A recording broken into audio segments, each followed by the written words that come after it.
Marcus Williams had always been the go-to engineer for impossible jobs. But nothing had prepared him for this assignment.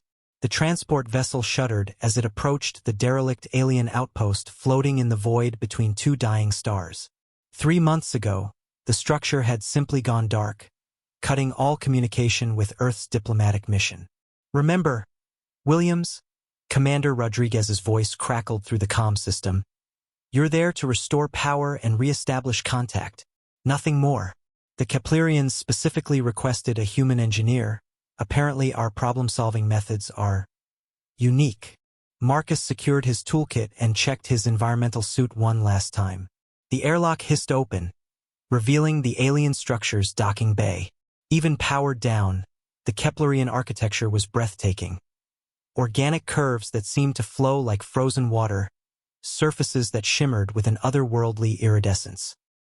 The moment his boots touched the deck plates, emergency lighting flickered to life, casting eerie shadows across the corridor. Marcus consulted his scanner and headed toward the central power core. The station's layout defied human logic, with passages that spiraled in impossible directions and rooms that seemed larger on the inside than the outside. As he navigated deeper into the outpost, Marcus began noticing something odd. The damage patterns didn't match any known system failure. Conduits had been carefully disconnected rather than burned out, and critical components had been methodically removed. This wasn't an accident. Someone had deliberately sabotaged the station. The power core chamber took his breath away. A massive crystalline structure pulsed weakly in the center of the room, surrounded by hundreds of smaller crystal nodes that had been systematically disconnected. But what made Marcus freeze wasn't the technical marvel before him. It was the figure hunched over a control panel in the shadows. "Hello, Marcus," the figure said without turning around. The voice was unmistakably human. Marcus's hand moved instinctively toward his sidearm. "Who are you?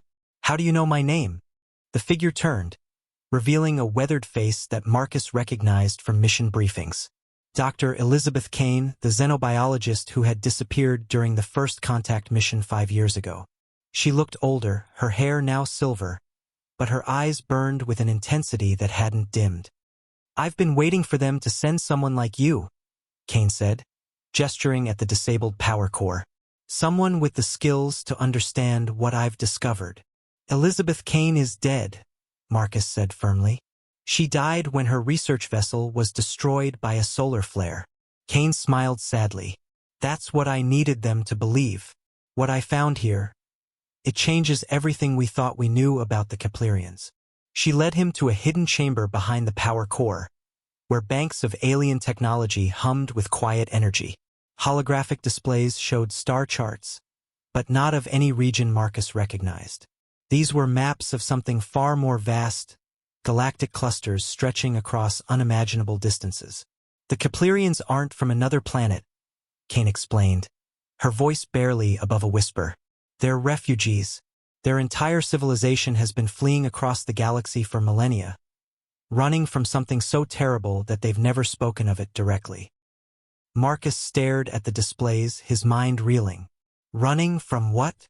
Kane manipulated the controls, and the hologram shifted, showing a dark region of space where stars seemed to be going out one by one. "Something is consuming galaxies, Marcus. Entire star systems are being harvested. The Keplerians have been trying to find safe harbor, but nowhere is truly safe." "Why didn't they tell us?"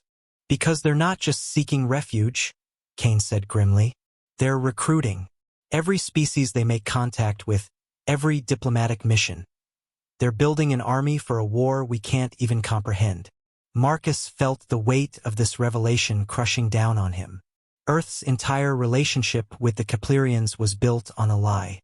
They weren't seeking peaceful coexistence. They were preparing humanity for an ancient conflict that spanned the cosmos.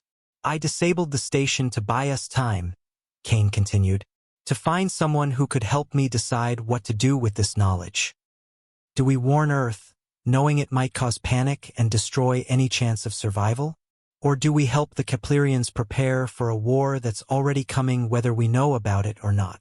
As alarms began blaring in the distance, Marcus realized their conversation had reactivated the station's systems.